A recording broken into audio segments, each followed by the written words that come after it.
Bien chicos, la clase pasada habíamos hablado un poquito de lo que podríamos considerar el último periodo histórico, a ver, al menos dentro de lo que considera hoy en día la PRE.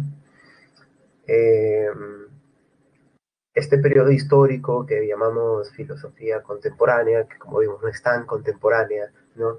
En verdad es pues parte de un periodo histórico posterior a la modernidad, que difícilmente también algunos van a llamar postmodernidad, pero que trata de darle continuidad a un proyecto moderno o a un proyecto, de caso contrario, negar ese proyecto moderno, ¿no? Lo que vamos a hacer el día de hoy es explorar la pregunta de, mientras eso sucedía ya, ¿qué pasaba de este lado, ¿no? ¿Qué pasaba acá en Latinoamérica? ¿Qué pasaba en el Perú?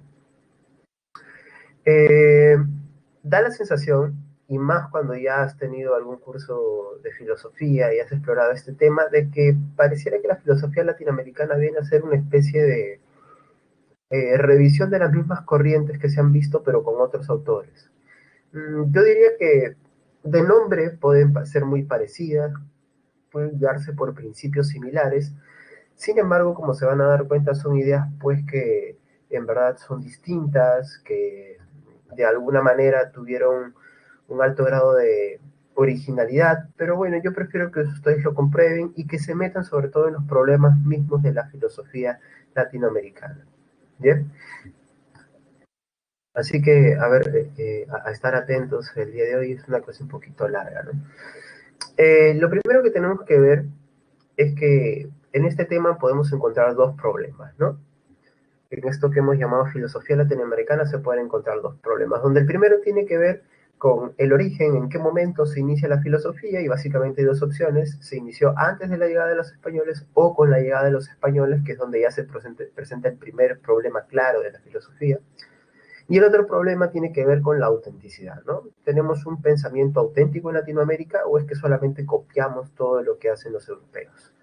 Responderemos al primer problema y lo trataremos de ver de alguna manera con lo que más o menos ha sido dicho por algunos autores, ¿no? Quienes están a favor de que hubo una filosofía previa a la llegada de los españoles son pocos autores en verdad y son un tanto marginales, eh, no marginados necesariamente, ¿no? Marginales por el hecho de que, digamos, hay una comunidad filosófica que se orienta más a hablar de una filosofía desde la llegada de los españoles.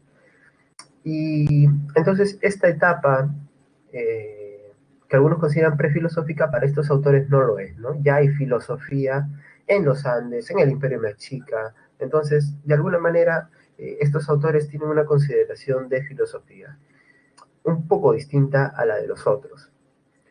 Para que estos autores consideren que hubo filosofía en estas épocas, previa a la llegada de los españoles, estos autores como Joseph Esterman, Miguel León Portilla o el mismo Víctor Guzmán, que es un peruano, ellos lo que dicen es que en estas sociedades hubo un pensamiento altamente organizado, ¿no?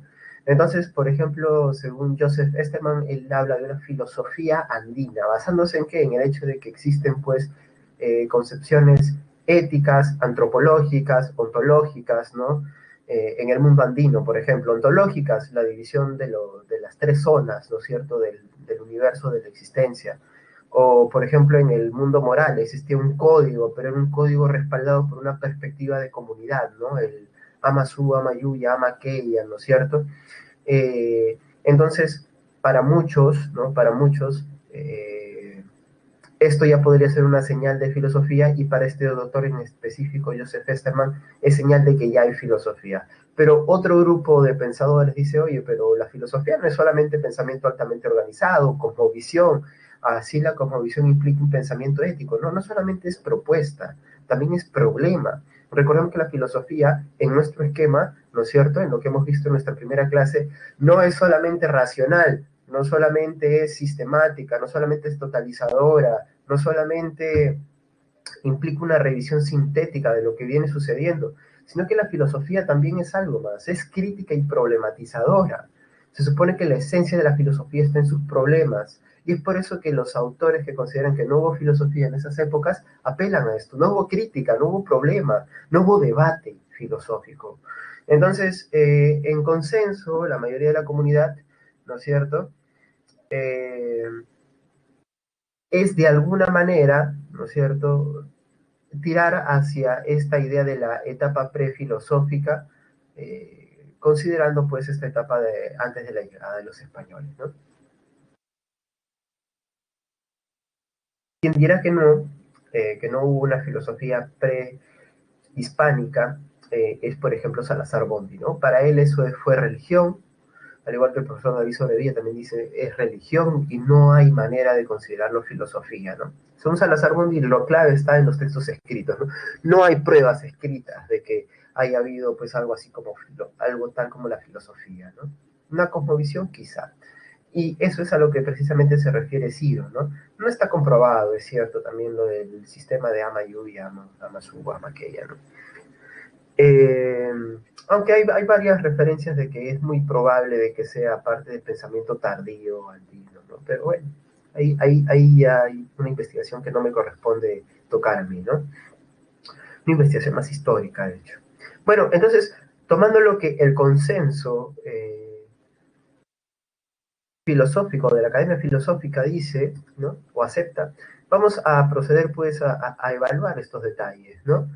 Eh, Porque si la empieza con la llegada de los españoles, entonces tendríamos que encontrar problemas desde la llegada de los españoles. Y bueno, vamos a empezar con la periodización en esto que se llama filosofía latinoamericana. Eh, para empezar, recordar que la escolástica es un periodo de la filosofía europea continental, occidental, digamos, eh, que recibió su nombre precisamente porque se fundaron las primeras escolas, ¿sí? Que eran las escuelas, algo así como las primeras universidades, ¿no? Que hasta el día de hoy existen, en donde se problematizaron pues, los problemas en torno a Dios, la libertad del hombre, la naturaleza humana, etc. Y esta escolástica básicamente tomó su inspiración de las ideas de Aristóteles. En el medioevo, antes de la escolástica, existió la patrística, donde tuvo mayor influencia las ideas de San Agustín y por tanto también las de Platón. Pero en la escolástica, en cambio, son importantes las ideas de Aristóteles.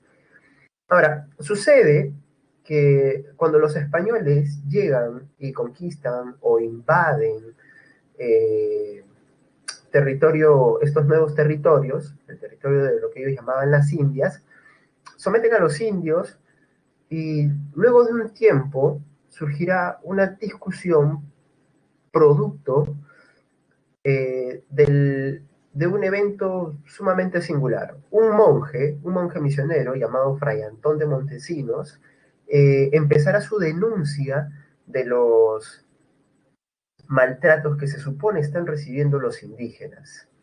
Y ese maltrato, supuestamente, va a ser extendido hasta que llegue a oídos del Papa y también del rey Carlos V. Esto hará que obviamente la preocupación del Papa se manifieste y también traslade su preocupación a Carlos V, y Carlos V, de una formación humanista, hará pues un llamado a las famosas disputas de Valladolid. Antes de llegar a las disputas de Valladolid, ¿qué había pasado? Primero, hay que recordar que en España habían dos universidades importantes. Una universidad es la Universidad de Alcalá y la otra es la Universidad de Salamanca. La primera, la Universidad de Alcalá, era una escuela, ambas fueron escuelas humanistas, ¿sí? En el sentido en que promovían el progreso de la humanidad, la confianza en el ser humano, el deseo por el progreso humano. Eh, pero el caso de Alcalá es que es proimperialista. En sentido estricto, consideran que las formas imperialistas no son ajenas a las formas de poder y es una manera también como el progreso humano se puede conseguir. Mientras que la Universidad de Salamanca, autores como Francisco de Vitoria, Domingo de Soto, ellos más bien piensan que no es necesario ser pro-imperialista, sino que más bien tiene que haber un marco de derecho entre las naciones, algo así como lo que sería el derecho internacional hoy en día, ¿no? Y entonces ya van anunciando un poco lo que hoy diríamos la defensa de los derechos humanos. Y de hecho, la influencia de la Escuela de Salamanca se va a dejar sentir en un señor que se llamó Fray Bartolomé de las Casas. Bartolomé de las Casas era un monje, fue monje, y de hecho su padre fue un encomendero. Eso quiere decir que él participó, su padre, participó en las guerras de conquista o en las guerras de invasión de la Nueva España, o de lo que hoy llamamos América, y así obtuvo encomiendas, que a su muerte fueron traspasadas por herencia a su hijo Bartolomé. Bartolomé de las Casas, a pesar de que era de alguna u otra manera un encomendero, un fray encomendero, lo que hizo fue tratar con mucho respeto a los indios, a sus costumbres, y prácticamente fue un encomendero justo, podríamos decirlo. Sin embargo, su vida va a cambiar cuando escuche el discurso de Fray Antón de Montesinos denunciando esos abusos de los españoles que el mismo Bartolomé de las Casas había visto en otros españoles. Entonces, Fray Bartolomé de las Casas desde entonces iniciará una persecución de estos maltratos e injusticias que se cometen en contra de los indígenas. Entonces es uno de los que también va a manifestar estos abusos por parte del poder de los encomenderos y, por lo tanto, de la corona española. Entonces, se convocará a esta disputa de Carlos V tras tantas denuncias y entonces acudirán, representando a la Universidad de Alcalá, Ginés de Sepúlveda como principal representante, entre otros, obviamente, de la Universidad de Alcalá, y por su parte acudirán también a pensadores de la Escuela de Salamanca, como el mismo Domingo de Soto, pero también vendrá obviamente Bartolomé de las Casas, que es un testimonio de primera mano porque él ha estado en el Nuevo Mundo, pues entonces él puede dar testimonio de si realmente es así y qué justificaciones hay detrás. Pero ojo, que ambas escuelas, la de Alcalá y la de Salamanca, están influenciadas por el pensamiento aristotélico y sus principales referencias son Aristóteles. Entonces, empezará pues una famosa disputa que más o menos dio un inicio similar al que les voy a mostrar. Bien, ya lo pueden ver.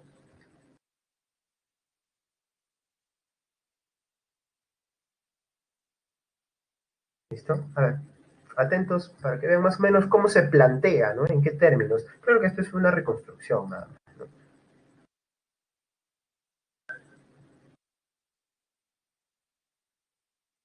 Je sais que, par la grâce de Dieu, le royaume d'Espagne a découvert et conquis les Indes de l'Ouest, ce que certains appellent déjà. Nous avons vu s'élever un grand nombre de questions difficiles que rien dans l'histoire du monde n'avait fait. Une question que de première importance n'a jamais reçu de réponse claire.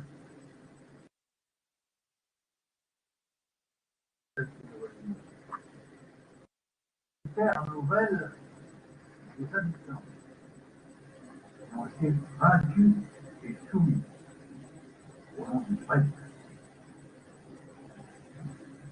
Cependant, depuis une trentaine d'années, des rumeurs se sont répandues en Europe disant que les indigènes de Mexico et des villes de la Nouvelle-Espagne ont été très injustement maltraités par les concurrents. Ces rumeurs que les pays d'Espagne, l'Irlande, l'Angleterre, la France, de savoir s'exagérer, parvenir à sa santé le pape, a démontré vivement ému en plus que le traitement s'exagérait.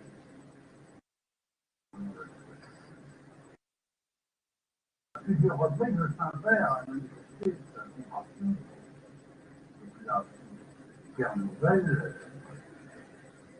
ces institutions semblent toujours été respectées pour dire que les lois et les règlements de la couronne.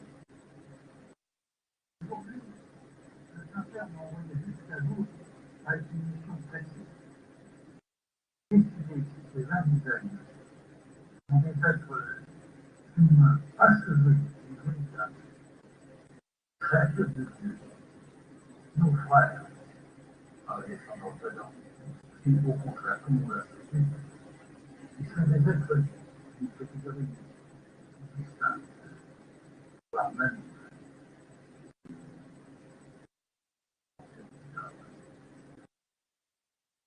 à la fin de notre débat, une décision de prendre sera ipso facto confirmée par le Saint-Père et deviendra par conséquent irrévocable.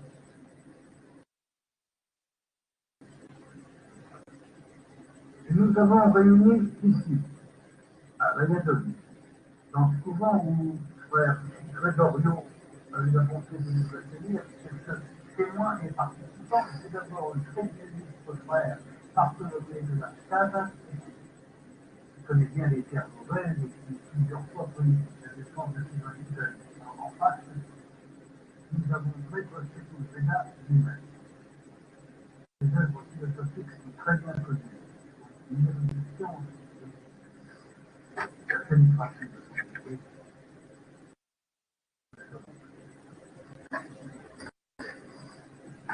Muy bien, un poco que eso es lo que podríamos entender por las famosas disputas de Valladolid, ¿no? Un interés.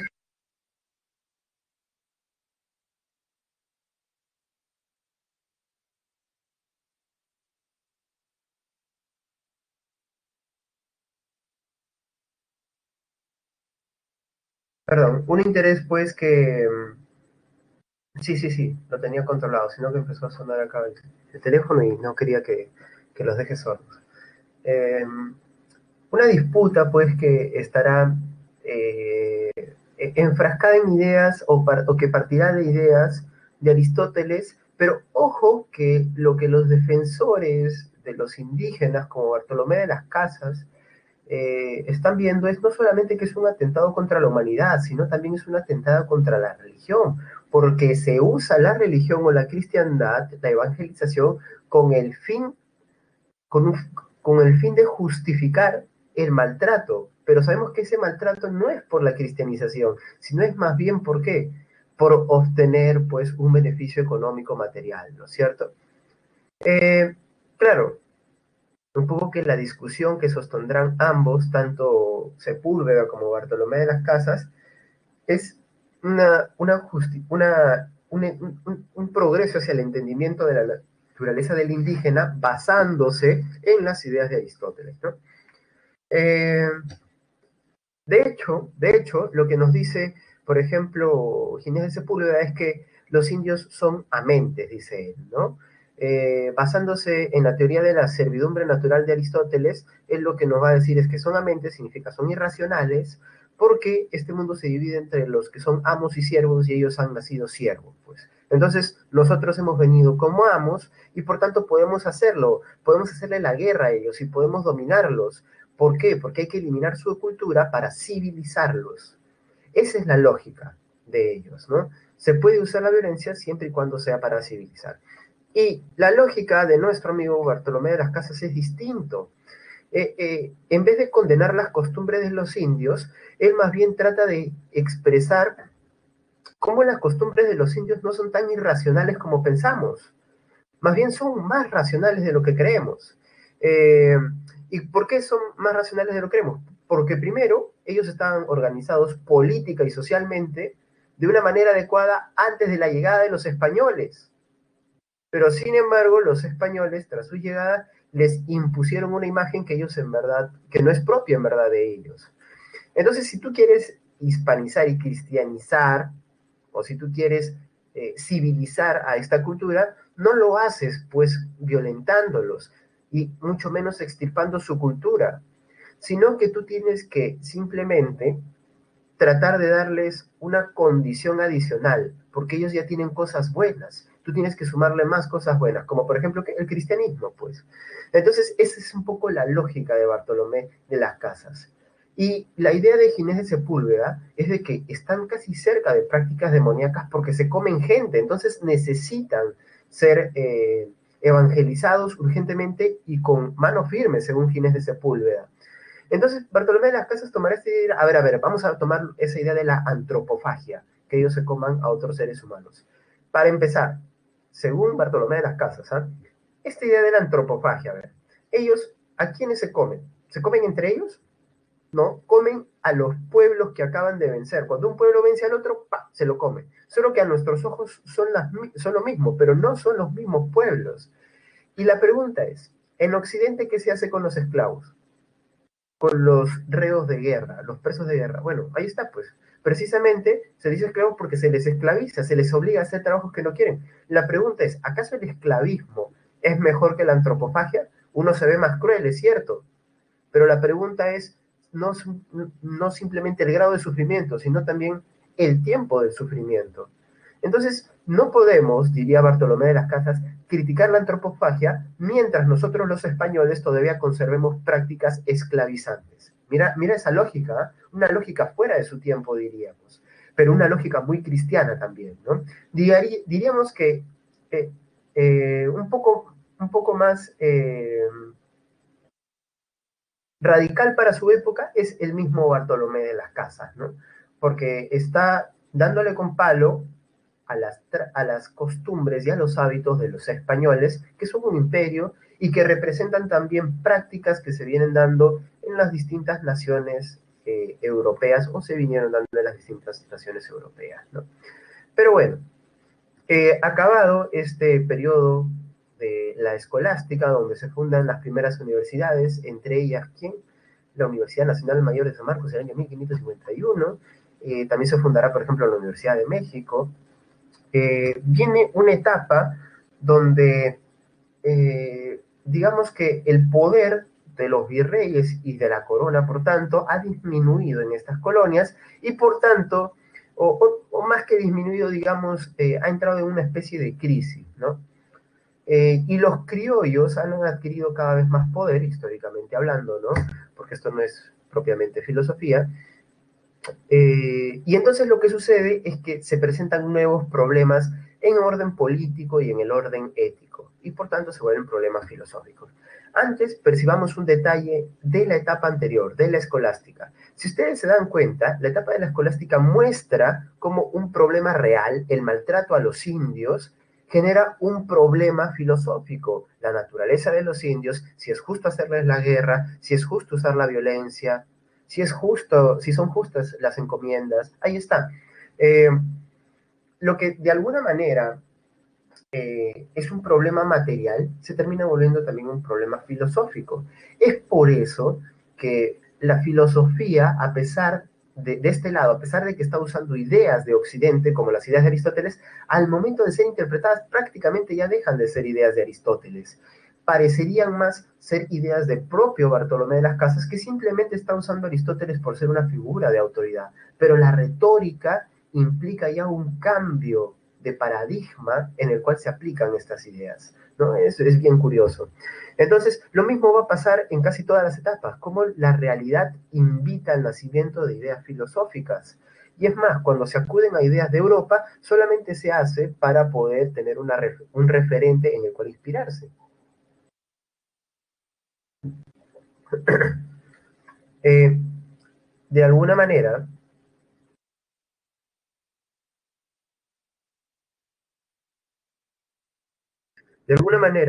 esta etapa de la ilustración ya representa una primera pregunta que podríamos graficar, si lo voy a poner por si acaso acá en las notas compartidas.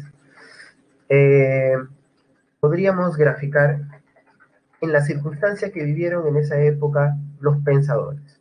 Bueno, ya que estamos haciendo o tratando de lograr una independencia, ¿no es cierto? Y viendo si definitivamente somos o no somos algo sin este poder colonial, la pregunta que se harán en la ilustración es la pregunta que a ti muchas veces te ha inquietado, ¿no es cierto? Ahí la tienes en notas compartidas. Pero esa pregunta, claro, son, ¿no es cierto? Eh, Esta pregunta pues implica el descubrimiento, y por eso precisamente es el periodo de ilustración, el descubrimiento de las capacidades de los criollos y de las personas y saber si estas capacidades les permiten formar una sociedad estable y autónoma sin depender de ninguna otra. Motivo por el cual, ¿no es cierto?, estos principales ilustrados acudirán a quiénes, acudirán a las ideas pues de Bacon. Recuerda, Bacon, un empirista que dijo saber es poder, el saber tiene que transformar la realidad. Acudirán a las ideas de los enciclopedistas que también son parte de la ilustración, por ejemplo Diderot, Pascal, Voltaire, y también obviamente al criticismo de Kant, ¿no? Recuerden, sapere aude, atrévete a conocer por ti mismo, que nadie te cuente la historia, que nadie te cuente un determinado tema, problematízalo tú mismo. Entonces, estas ideas tendrán mucha influencia en esta época y pues se plantearán renovadas formas de entender la realidad, ¿no? Especial papel pues jugarán acá eh, los autores que piensen que la razón es más importante que la religión, sin necesidad obviamente de que se vuelvan ateos, pero sí obviamente consideran que la razón tiene que empezar a tener un papel primordial antes que la religión o los sentimientos, y entre ellos pues encontramos a Hipólito Unanue, José Baquijano y Carrillo, Vizcardo y Guzmán, o a algunos representantes que no tanto en ideas sino en persona graficaron los ideales de la Ilustración, ¿no? Solamente para ver algunos detalles, por ejemplo, nuestro amigo Hipólito Unanue, ¿no es cierto?, decía que el saber solo es saber cuando es útil. ¿Eso a quién te recuerda? Un poquito al positivismo, ¿no? Un poquito adelantado, pero sobre todo al empirismo de Bacon, ¿no?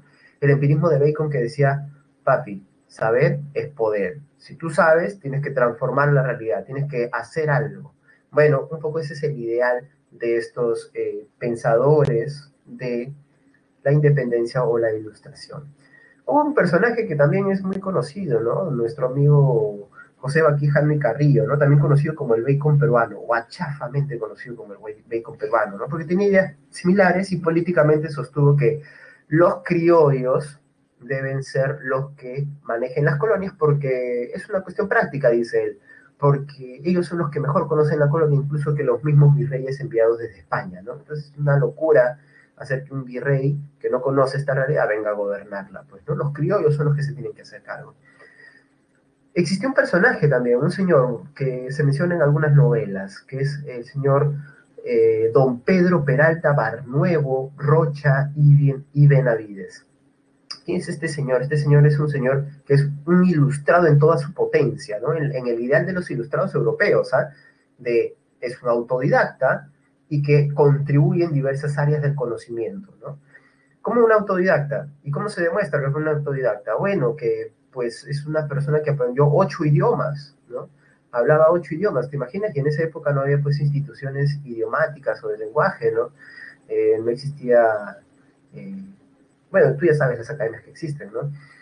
Eh, y él aprendió pues varios idiomas, entre ellos el latín, el griego clásico, el inglés, el francés, el alemán, y lo aprendió por su cuenta, simplemente con libros, leía, escribía, y lo que es peor, ¿no es cierto? Y lo que es más sorprendente, es que también los hablaba. Y se dice que también es uno de los primeros estudiosos del quechua, interesante este señor, ¿no es cierto? Un ilustrado pleno, ¿no es cierto? Incluso con ondas multiculturalistas.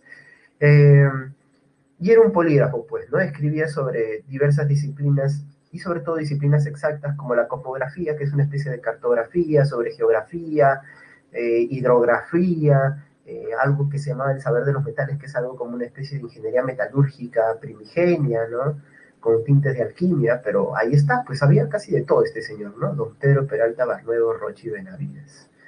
Eh, Creo que Luis Alberto Sánchez, en su novela La Perricholi, ¿no? Menciona a este señor que es un personaje llamativo, ¿no? Que era visto como alguien extraordinario en la época. Entonces, hay fuentes de inspiración independentista, como podemos ver, ¿no? Pero luego de la pregunta ¿qué somos? Entramos a, obviamente, eh, la etapa romántica, y obviamente ya tú más o menos debes tener una idea de lo que es el romanticismo, pero no por las desgracias que te hayan sucedido en tu vida sentimental, sino por el hecho de que nos referimos al movimiento romántico occidental, ¿no es cierto? Que tiene que ver con esta exaltación de las buenas emociones, de nación, de patria, ¿no es cierto? Entonces aquí la pregunta es, ya se fueron los españoles, ya no queremos saber qué somos, ya sabemos que somos una nación que se puede construir. Ahora sabemos que se puede construir, pero no sabemos cómo se puede construir. Entonces aquí la pregunta ya no será qué somos, sino qué hacemos con este poder que hemos obtenido, ¿no? Eh, entonces aquí las discusiones principales se darán en el área de la filosofía política. Nosotros hablaremos de filosofía política con más detenimiento, ¿no? Pero básicamente hay dos posturas, la de los conservadores, que todavía tienen remembranzas del poder colonial, que no necesariamente todos piden que vuelvan los españoles, algunos sí, otros no. y los liberales, que me parece que no es un término preciso, porque algunos son liberales y otros son republicanos, pues, ¿no? ¿Y qué es el republicanismo? Pues no te importa a ti, tú solamente recuérdalos como liberales y republicanos. De republicanismo hablaremos en filosofía política. Pero básicamente el ideal del republicanismo es el bien común, ¿no? Um, entonces, esta disputa que se va a dar entre conservadores y liberales tiene por principales representantes a Bartolomé Herrera y a nuestro amigo Benito Lazo, que tenemos por acá en una foto, los tenemos en una foto ambos. Ah, mire, ya me pasé. Aquí están, ¿no es cierto? Como lo puedes ver, acá está Bartolomé Herrera y acá Benito Lazo. ¿Qué es lo que va a sostener Bartolomé Herrera? Bueno, Bartolomé Herrera, obviamente estamos en un estado de fundación del Estado, ¿no? Estamos en ese momento de la vida política de las naciones. Y entonces Bartolomé Herrera dirá, lo que tenemos que hacer en este momento es instaurar una soberanía, eh, va a decir él, autoritario. Pero ¿por qué tiene que ser autoritario? Es la pregunta que le haríamos, porque si queremos saber qué hacemos, si queremos decir que hay que instaurar un poder autoritario, un gobierno autoritario, la pregunta es ¿por qué? Y es porque, según nuestro amigo Bartolomé Herrera, solamente los gobiernos autoritarios ayudan a construir un buen Estado. Porque, por ejemplo, si no hubiese un gobierno autoritario, todos van a querer arrebatarse el poder y se dan las guerras civiles, que precisamente ellos han vivido en esta época, pues. Entonces, ¿qué es lo que hay que hacer? Instalar un poder autoritario que todos respeten, concentrar el poder en ese gobierno autoritario. Y hay que tratar de reducir la participación de los sectores populares para que de esa manera, una vez ya integrado y unificado, podamos pensar en hacer otras cosas. Pero si no lo hacemos ahora, pues va a ser algo crítico para nosotros. Vamos a vivir una serie de crisis después porque no somos una nación unificada. Esa es la idea de Bartolomé Herrera, ¿no? Él le llamó a esto un gobierno obviamente autoritario, pero de orden aristocrático, donde él reconoce que hay unos que son más capaces que otros, ¿no? Es lo que él llama una soberanía de la inteligencia, y por tanto, a estos pocos que la providencia les ha dado más inteligencia son los que tienen que dirigir este gobierno autoritario inicial y posteriormente también el país, ¿no? Mientras tanto, Benito Lazo piensa que ese es el problema, justamente. El problema es que siempre el poder lo han tenido unos pocos y nunca se han preguntado por lo que quieren los gobernados. Por ejemplo, cuando venían los virreyes, ¿qué es lo que hacían? Simple y sencillamente imponían lo que desde su perspectiva europea y occidental era lo mejor para este país que entonces era una colonia, ¿no? Entonces, obviamente no tiene sentido eso, porque los gobernados se incomodan y obviamente el pueblo en algún momento se puede sublevar, como ha sucedido. Entonces, ¿qué es lo mejor según Benito Lazo? Si queremos orden, si queremos estabilidad, necesitamos acudir a la soberanía popular, que sea el pueblo el que escoja sus representantes, y es por eso que Benito Lazo propone una república parlamentaria participativa, ¿no es cierto? O sea, algo parecido a lo que tenemos hoy en día, ¿no? Parecido a lo que tenemos hoy en día. A ver, un romántico que no sea peruano para que puedan ubicarse también en este panorama a nivel de Latinoamérica podría ser un señor que fue un pensador político venezolano-chileno, que fue profesor desde muy joven y en su juventud fue maestro, inspirado desde joven también por los ideales del romanticismo. Fue maestro de alguien que va a tener mucha influencia en Latinoamérica, históricamente hablando, ¿no? Este señor se llamó Andrés Bello, y Andrés Bello pues es el caso de un pensador o uno de los primeros pensadores que propone la unificación de toda Latinoamérica, ¿no? De toda Latinoamérica. ¿Y qué personaje histórico fue su discípulo que también pensaba en la unificación de toda Latinoamérica, de América Unida, de las Américas Unidas? Ha quedado hasta nuestros días el registro de ese hombre como el famoso proyecto bolivariano, ¿no?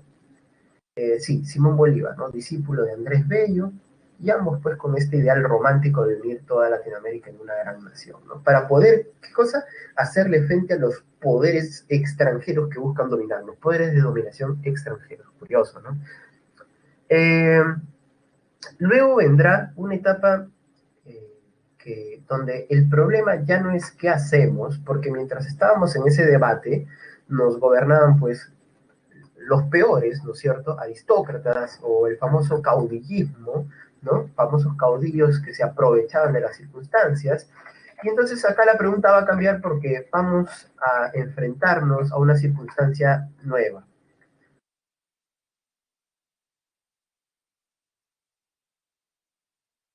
En Perú, eh, después de una época de prosperidad, ¿no es cierto? Basada en el guano. ¿Qué es el guano? Caca de pájaro, ¿no? Yo creo que ya desde el momento que había caca de pájaro uno tenía que desconfiar, ¿no? De esa prosperidad. Bueno, no lo hicimos. Nos confiamos y entonces se dio la famosa Guerra del Pacífico y algunos pensadores vivieron de primera mano la crisis o las consecuencias críticas de la Guerra del Pacífico, la guerra con Chile.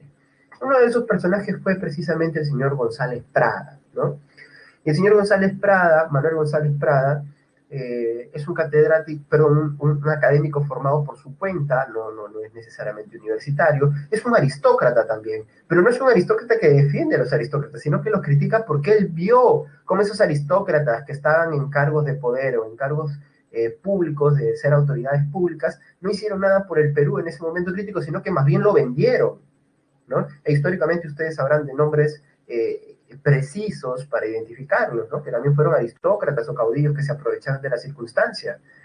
Entonces, para nuestro amigo González Prada, la crisis del Perú es precisamente porque estamos retrasados y necesitamos dar un paso hacia adelante, al igual que lo pensó Conte con Francia, lo va a hacer González Prada con el Perú. Inspirado por las ideas positivistas, dice, tenemos que evolucionar un conocimiento positivo. Ya fue la religión, nada de religión, acá todo pensamiento positivo, acudir más a la ciencia. Y sobre todo, buscar un cambio social verdadero.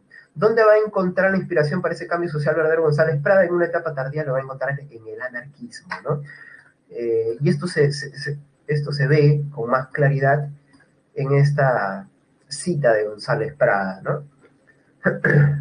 Claro, él tiene discursos que lo hacen famoso, ¿no? Perdón, he escrito mal la pregunta, como el discurso del Politeama, ¿no es cierto? En las notas compartidas es decir cómo nos salvamos, ahí lo acabo de corregir, ¿no es cierto? Claro, Ciro, es el discurso del Politeama, uno de los más inspiradores, ¿no? El clásico Los viejos a la tumba, ¿no es cierto? Bueno, esta cita que yo he sacado, la he sacado de un texto que se llama Páginas Libres, ¿no? Donde sale un poco su versión más anarquista y más radical. Eh, y lo que hace este señor González Prada, sí, Giancarlo, es un precursor modernista, sí, definitivamente. Sí, sí, definitivamente. Y positivista de todas maneras, ¿no? El positivismo acá en Perú duró muy poco tiempo. Bueno, pero en este texto, que creo que se llama Defensa y Ataque, que está dentro de Páginas Libres. De Páginas Libres, eso es seguro. Lo de Defensa y Ataque, no me acuerdo si es exactamente esta cita. Miren lo que hace González Prada, ¿no? Lo voy a leer, pero lo voy a leer así rapidito porque ya imagino que lo han estado leyendo. En el Perú cunde el civilismo y la corrupción, literatos, abogados, médicos, ingenieros, profesores, militares, policías, etcétera, todos envueltos en la mediocridad y en la actividad miserable de mendigar un título académico para luego robar como miserables políticos. Todos lacayos del enfermo mundo capitalista. En resumen, hoy el Perú es un organismo enfermo, donde se aplica el dedo, brota la pus. ¿Qué tal? Directo, ¿no? Directo a la yugular, nuestro amigo Manuel González Prada. Y dicho sea de paso, se podría aplicar hasta nuestros días, ¿no? De muchas formas. Eh, así es, Giancarlo. Mucho de nuestra actualidad. Ahí usted no sabía que sabía francés, creo que podemos tener una bella conversación, ¿no es cierto? Una conversación, podemos tener una conversación. El caso es que González Prada eh, pensará lo siguiente, si nosotros no hacemos un cambio en este momento, ya pues va a ser algo irremediable. Y precisamente esto que él acusa, que el Perú es como un enfermo y donde se aplica el dedo brota la pus, tiene que ver con esta idea de que los aristócratas son los que han llevado al Perú a donde está, ¿no? Eh, el caso es que ya que está criticando a los aristócratas, la pregunta de González Prada es entonces en quién tiene que caer el cambio del Perú. Y él va a decir que son los indígenas. Es esta clase la que tiene que hacer el cambio, la renovación. Y por lo mismo, ¿no es cierto? Y por lo mismo, él pensará que si los aristócratas son los que se han adueñado del gobierno peruano, entonces hay que reducir el poder del Estado, o sea, el poder del gobierno peruano en ese momento, en su momento. Pero bueno, en verdad, González Prada no es el único positivista, también habrá un tal Manuel Vicente Villarán, que propondrá una educación técnica en Perú y una idea muy importante que es la industrializar el Perú para avanzar. Esto es una idea muy positivista también, ¿no? Y usar el conocimiento técnico. Y en esta etapa positivista surgirá un señor que es la realización material, pues es la realización finalmente de estos ideales positivos, algo que probablemente tuvieron los europeos y que uno diría, no, profe, pero uno lo tuvo, no, también lo tuvimos. ¿Y quién fue ese señor? Un señor que precisamente apostando por el progreso en la ciencia, por el progreso de la humanidad, se inoculó una enfermedad para poder encontrar la cura. ¿Quién fue ese señor? Danielito Alcides Carrión, ¿no es cierto? Que se metió, ¿qué enfermedad? A la vena. ¿Qué se metió?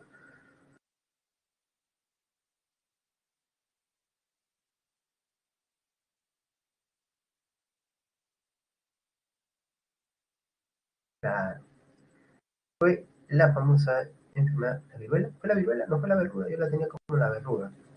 Eh,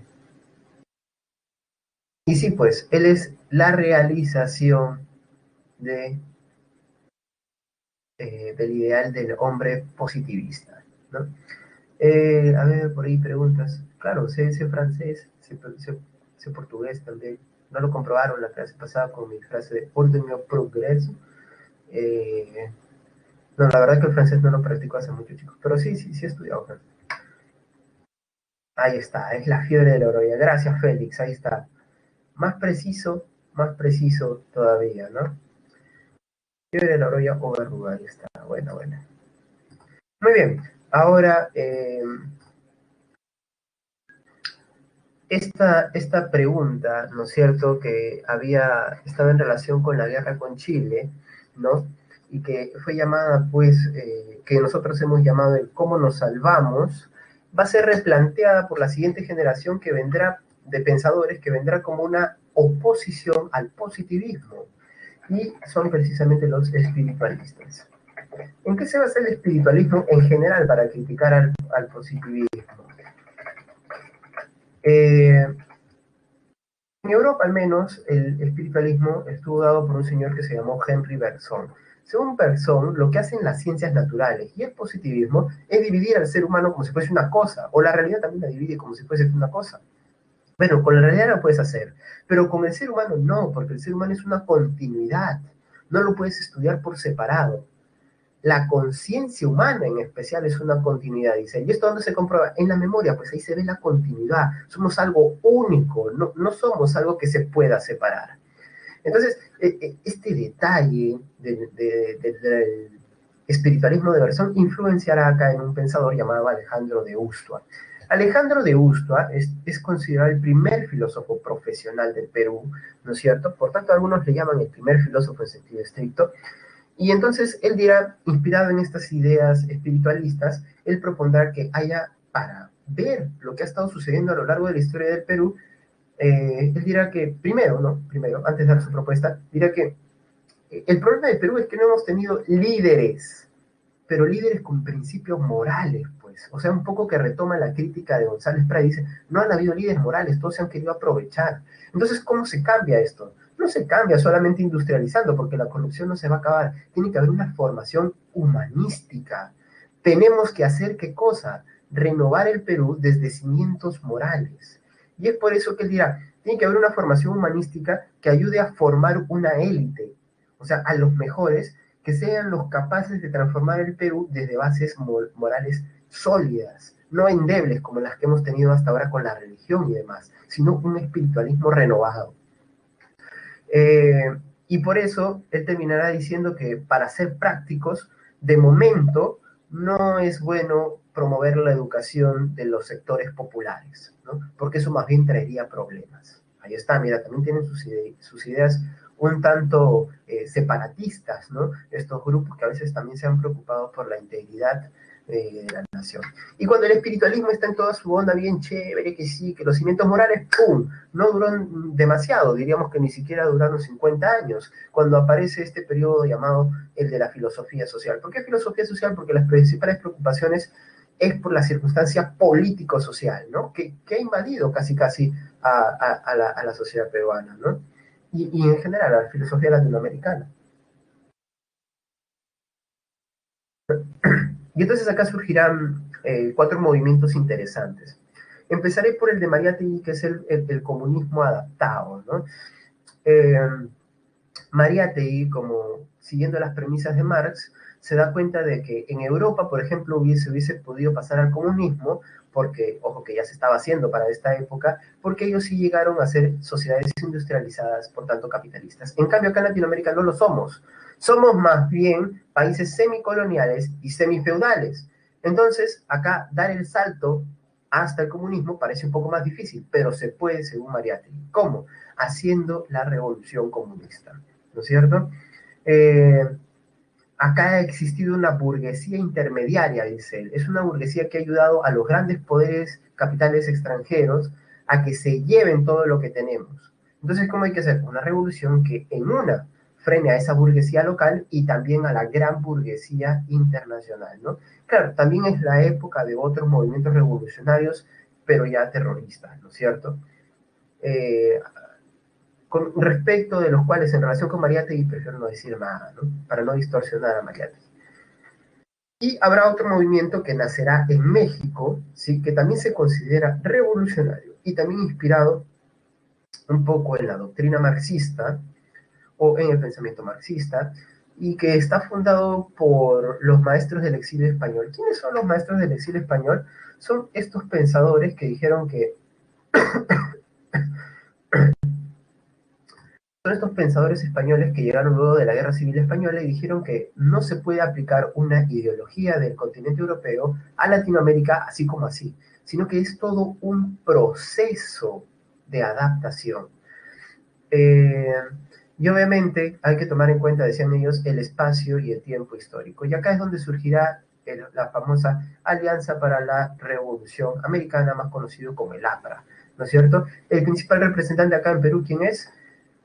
Alan García no, tiene que ser Víctor Raúl Haya de la Torre, su principal ideólogo, el principal ideólogo aprista peruano es Víctor Raúl Haya de la Torre, ¿no? Aunque ya sabemos cómo acaba esa historia acá, y no quiero hacer ningún chiste de humor negro sobre cómo acabó la historia acá, o como sobre cómo está siguiendo esa historia de la acá en Perú, ¿no? Me gusta el humor negro, pero no lo puedo hacer. Y bueno, Haya de la Torre va a decir, bueno, sí, tenía razón, Mariátegui, somos un país semicolonial y semifeudal. Y eso hace pues que no tengamos nosotros la capacidad para dar el salto y enfrentarnos a los grandes capitales extranjeros. Entonces, ¿qué es lo que dice el APRA? El APRA es estrategia, pues. El APRA dice, hay que promover la inversión acá, industrializar el país y cuando ya tengamos mucho poder capital, entonces nosotros somos los que podemos enfrentar a los capitalistas. Si no tenemos que hacer una revolución y hacer que el pueblo sufra. Entonces, un poco que la visión del APRA era ser más diplomático, más estratega, porque ¿qué pasa si tú le dices a los grandes poderes capitales, papi, lárgate de mi país, no te quiero más? ¡Pah! Te aplastan como cucaracha, ¿no es cierto? Y bueno, surgieron otros dos movimientos, como son la teología de la liberación, perdón, del padre Gustavo Gutiérrez, que planteará básicamente una vuelta hacia los pobres, es una especie de vuelta al cristianismo primitivo y olvidarse de todas estas estructuras de poder, ¿no es cierto? Porque las estructuras de poder han hecho que algunos empiecen a ser dominados y la iglesia no se ha preocupado por los pobres, dice el padre Gustavo Gutiérrez. Y en esa línea, pero ya más en el campo secular, fuera de la iglesia, está nuestro amigo Augusto Salazar Bondi, quien dirá pues que hay que hacer una filosofía de la dominación, porque Salazar Bondi parte de una lectura marxista, donde nos dice que existe una estructura económica que condiciona a la superestructura ideológica. Entonces, ¿qué pasa? Viene un país o un poder extranjero y nos domina. Entonces, nosotros, ¿cómo creemos que es lo bueno? Lo bueno es todo lo que tienen ellos y todo lo que nosotros tenemos es lo malo. Y se produce una alienación, dice nuestro amigo Salazar Bondi. Es por eso que, según Salazar Bondi, lo mejor que nosotros podemos hacer es promover una liberación de esa dominación en el campo económico para luego tener la liberación en el campo cultural y por tanto también filosófico, ¿no? La filosofía actual, claro, ahí están Miro Quesada Cantuarias, Salazar Bondi, Leopoldo Sea, que vamos a ver ahora, Pero también podríamos incluir a otros pensadores como por ejemplo es el argentino Enrique Dussel, el mexicano Mauricio Bellchot con su hermenéutica analógica. Dicho de paso, Dussel es también el continuador de la filosofía de la liberación de Augusto Salazar Bondy. Pero también están el cubano Raúl Forné Bentancur con su filosofía intercultural y obviamente quien les habla, representante, no, mentira. Y por último, pues tenemos este problema, ¿no? Ahí están el padre Gustavo Gutiérrez, Mariate, y no está Salazar Bondy, pero lo vamos a ver a continuación. Entonces, después de todo lo que ustedes han visto, ¿ustedes qué dicen? ¿Es la filosofía auténtica o no? ¿Es solamente una imitación de lo que ha habido en Europa? ¿Qué sensación nos deja esto? ¿Sí? Más o menos, ¿sí? ¿Es auténtica o no es auténtica? ¿Ustedes qué dicen? ¿Sí o no?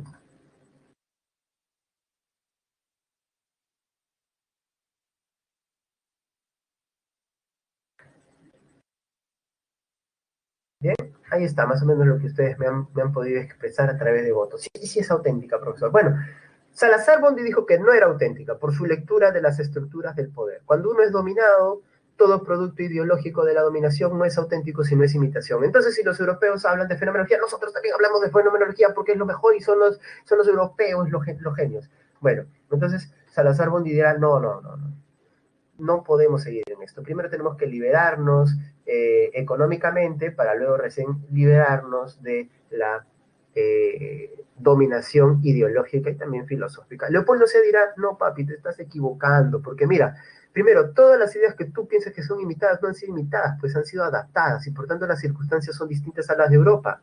Y nosotros tenemos problemas que ellos no tuvieron y tenemos corrientes de pensamiento que ellos no han tenido y que demuestran precisamente que nuestra filosofía ha sido auténtica. Por ejemplo, problemas que ellos no han tenido, el problema de la naturaleza del indígena. Otro problema, el problema de la dominación que tú mismo expresas. Otro problema, el problema de la eliminación que tú mismo explicas. Y corrientes que nosotros tenemos y que ellos no. No, ninguna, diría Salazar Bondy. Pero papi, le dice Sea, tú mismo la acabas de hacer. La filosofía de la dominación, o mejor conocida como filosofía de la liberación. Y la teología de la liberación también lo son. Son pruebas de que nuestro pensamiento es auténtico. Solo que tú quieres que algo sea completamente novedoso. Entonces hay niveles de autenticidad. Contigo ya hemos llegado al punto más alto. Y a partir de ahora seremos cada vez más auténticos. Miren cómo hace Leopoldo Sea, ¿no es cierto? Coge el argumento de Salazar Bondy y le da jaque mate, usando su propio argumento, ¿no es cierto? Eso es lo bonito de la argumentación, ¿no? Bueno, justo en 2 clases vamos a ver algunas estrategias argumentativas. Bien, chicos, mientras me van haciendo sus preguntas y van viendo también de paso las claves, no olviden descargarse la presentación. Les invito por favor a que respondan a la encuesta docente, donde A es, amé la clase, profe, excelente. La B de, bien, profe, pero no me gusta la filosofía latinoamericana y no es auténtica. La C de, caramba, hay cambio, necesito cambio, profesor, en usted. La D sería de, dele, profe, no se desanime, está bajando mucho, ¿eh? Y la E sería de, Espíritu Santo, bendícelo a este profesor porque no va a cambiar. ¿Listo? Bien, chicos, si no hay una última consulta, entonces esto sería todo por el día de hoy. Solamente invitarlos, chicos, una vez más a que usen la plataforma de multichat. Espero que tengan una buena semana y si ustedes van a dar examen el domingo, pues la mejor de las suertes. ¿Eh? No se hagan no hagan demasiados enredos pues con esto de la filosofía, traten de recordar lo más que puedan y una recomendación, lo que a ustedes les presentamos es filosofía referencial nada más, ustedes no tienen que problematizar, yo lo problematizo para que a ustedes les resulte más interesante, ¿sí? Pero en líneas generales la idea es que ustedes lo ven de una manera más esquemática y hagan relaciones. Si ustedes relacionan pensadores con eso, lo van a ver facilito. Y si les interesa más fácil todavía. ¿Bien? Les doy la bendición. Bueno, les doy la bendición, chicos. Las fijas. Bueno, de todas maneras, chicos, preguntas de filosofía antigua siempre van a venir, ¿no? Eso es obvio. Así que chanquen por ahí, un poquito del periodo de antigüedad, ¿no? Y eso sería lo único que les puedo adelantar. Así que de todo corazón, chicos, les deseo éxitos y nos vemos el próximo martes, ¿sí? Ya van a tener una semana para descansar de mi bello y hermoso rostro, porque la belleza también cansa, ¿no es cierto? Bien, chicos. Entonces acá nos vamos a quedar.